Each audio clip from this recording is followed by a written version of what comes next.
Armenia has crossed a geopolitical point of no return.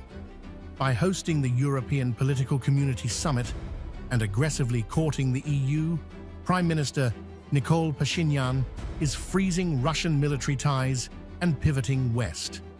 The Kremlin is watching with unconcealed fury. Russia's first counterattack was explosive rhetoric. Following a sideline meeting between Pashinyan and Ukrainian President Volodymyr Zelensky, Russia's Dmitry Medvedev unleashed a scathing attack.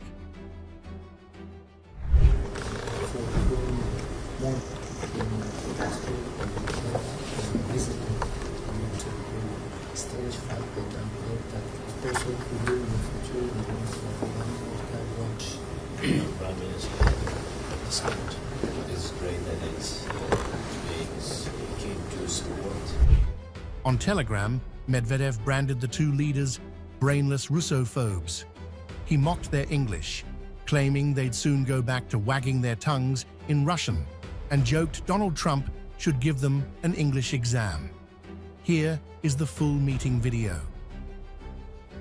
But the real danger comes from Vladimir Putin. Putin recently issued a veiled economic ultimatum, warning Pashinyan that Armenia cannot pursue EU membership while staying in the Russian-led Eurasian Economic Union and receiving dirt-cheap Russian gas.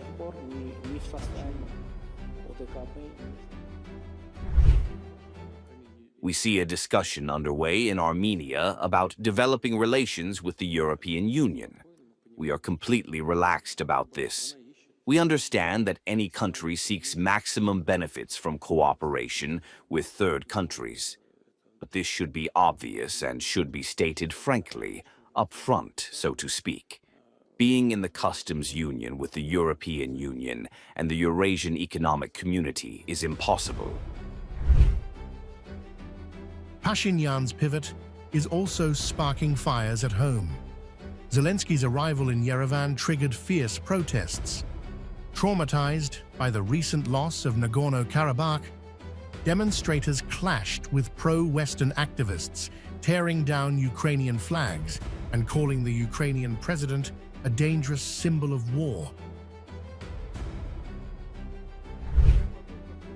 We do not want to see leaders like Zelensky on Armenian soil at all, because he has led his people into such tragic events and circumstances.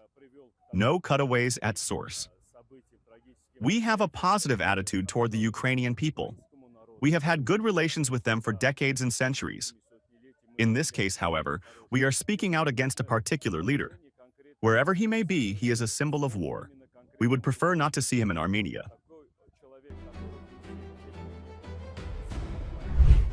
To survive, Pashinyan is playing a dangerous multi-vector game, courting both the West and Asian powers to avoid total dependence.